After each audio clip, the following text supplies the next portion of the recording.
When people think about coatings in general, I think they're usually thinking about the aesthetics, how their part's going to look once the coating is done, whether it be liquid coating or powder coating or some other type of coating. And one thing that I think people just sometimes forget to think about, or it's just on the back of their mind, is the corrosion protection and how coatings affect corrosion protection. And so I'm really passionate about corrosion protection, and we focus on corrosion protection at Kaiser, probably more than the aesthetic looks. We just take for granted that we're going to put out a good looking part. We're not going to ship something that doesn't look good. So we that's just a given, that's going to happen. We really focus a lot on corrosion protection. But I think there's a lot of misinformation or just not enough knowledge out there for customers and even other coaters about corrosion protection and how coatings play into that and how they're so crucial, especially when we're talking about metal substrates. So I'm going to try to talk about the costs associated with providing good corrosion protection, how you go about doing it, and then how can a end customer tell if a part has been pre-treated properly and has really good corrosion protection. Because with aesthetics, how the part looks, it's pretty obvious, right? It's a go or no go. Once you set your eyes on it, if there's blemishes, it's not good. But if there's no blemishes, it's a nice, smooth, consistent, glossy finish in the color that you wanted, it's good, it passes. With corrosion protection, you don't know. So you could have a really good looking part, the corrosion protection could be really poor and it's not going to hold up very long outside. So we'll address that and talk about that. First and foremost, the costs. So when we're talking about corrosion protection, the main way that you're going to get that in a coating process is a really good pre-treatment process. So what does that mean? A pre-treatment process is going to usually involve like 3 to 5 stages. And one of the first stages is going to be a degreaser or cleaner. So you're cleaning off all the greases and oils and dirts that are on the part.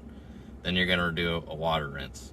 Then depending on the type of metal substrate that you have, you're going to use some sort of chemical conversion coating. If it's steel, you're going to use iron phosphate, and that's usually going to provide a little bit more cleaning, and then it's going to deposit an iron phosphate coating on the substrate. Usually, if you're doing an iron phosphate, you could just stop after those 3 stages. You may rinse for a 4th stage, and then the 5th stage, a zirconium sealing rinse to have another layer of corrosion protection. So you'd have phosphate and zirconium. That's a little atypical, not common when you're just dealing with a steel substrate, unless it's a really aggressive spec that you're trying to meet. When it comes to aluminum, you're not going to use iron phosphate. It's going to be more of an acid etch, and you will be using zirconium on aluminum because that is what's going to build the conversion coating. So if it's pre-treated properly, you get it clean first, then you get a conversion coating on there. There's a lot of corrosion protection added there. And basically, a lot of people see pictures and videos of liquid paint being sprayed on or powder coating being sprayed on. The pre-treatment process is very similar in a manual type application. So you're using a pressure washer, you're cleaning the parts, then you're applying a chemical for the conversion coating.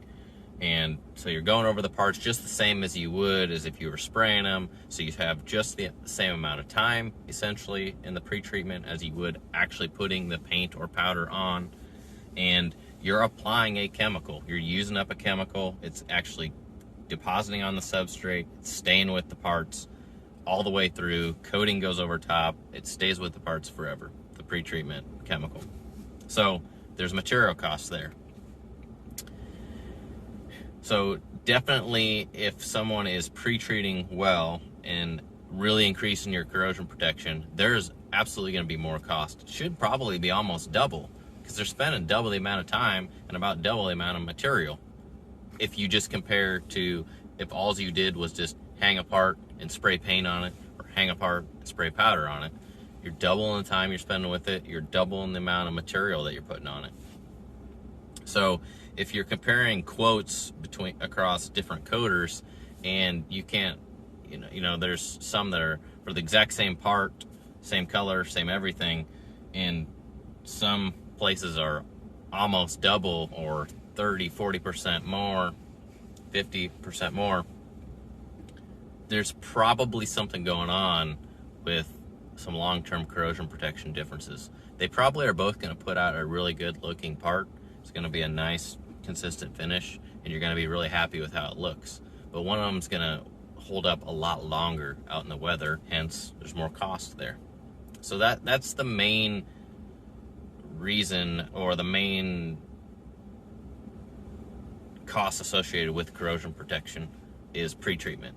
Now, when you get to the coating side, when you're actually applying liquid coating or powder coating, you can use different chemistries, different grades of a coating. The more expensive you get, typically, the better a coating it is, and it's going to hold up better out in the weather, which means it's going to protect your part better, so you do have better corrosion protection there. So just to get a full visual, basically if you've got your metal substrate and then you've pre-treated it, then you're going to have a layer of a conversion coating on there, and then you're going to put your liquid or powder coating over top. So you actually have 2 layers typically over top of your metal substrate. So if water is trying to get down through the liquid coating or powder coating, eventually it'll work its way through, because all coatings are porous, and then it's going to hit this layer of pre-treatment, your conversion coating. It's got to work its way through that, then it gets to the metal, then it starts to corrode the metal. So you're doubling your corrosion protection essentially by adding a conversion coating. For lack of a better description, it's not going to be exactly double, but you're adding a whole extra layer. So how do you go? So that's we kind of covered costs and how do you go about doing it all together right there.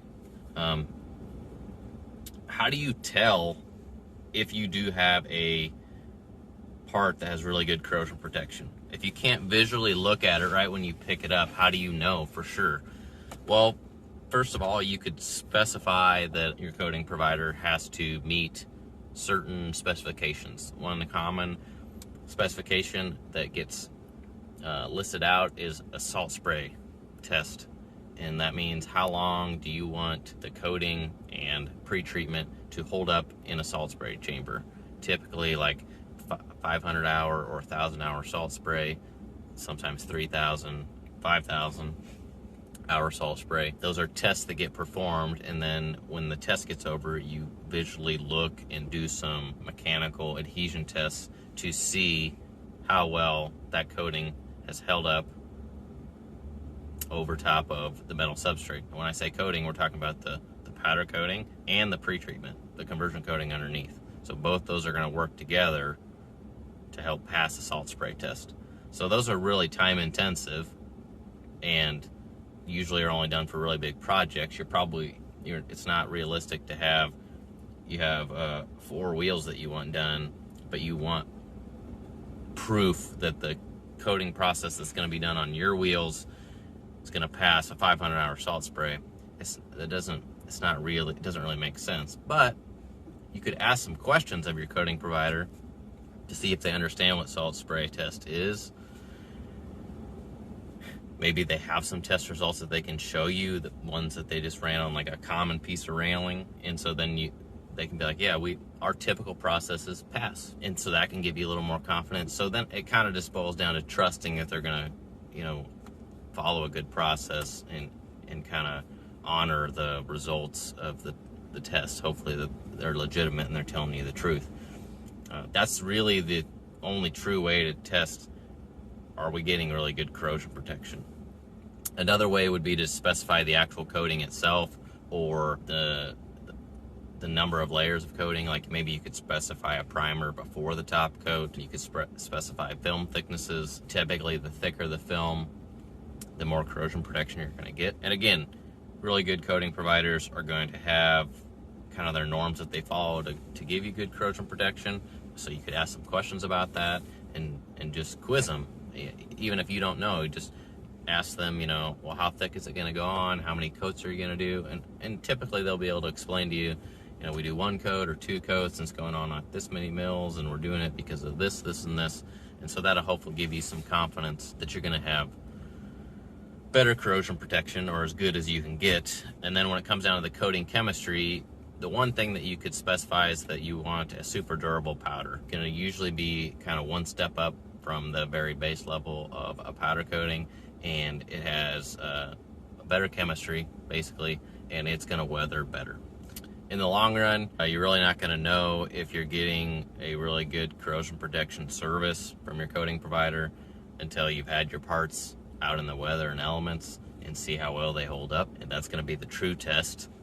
So typically, if you've had parts done somewhere and they do hold up well, then hopefully you continue to utilize them and you trust them and you keep working with them. When it comes to bigger projects, you're probably going to implement some of the salt spray testing before the project gets started. That way you know that everything is where it needs to be before you have a ton of defective parts that actually aren't holding up out in the weather.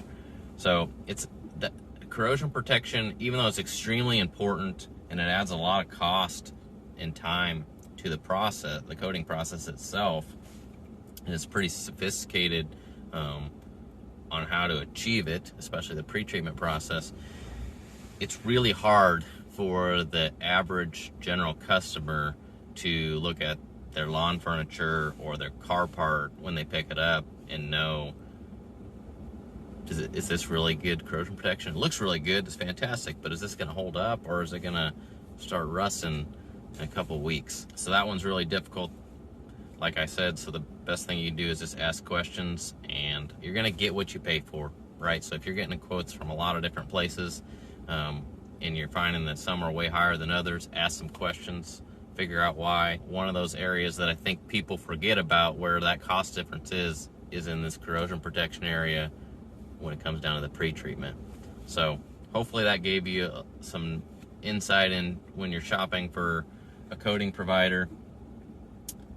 The ones typically that are going to be more expensive are really focused on corrosion protection and have really good processes for that. Hopefully this helped teach you about those and why they are so important. It's the pre-treatment process is just as important as the coating process, and without it, you're definitely not going to have really good long-term weatherability out in the elements.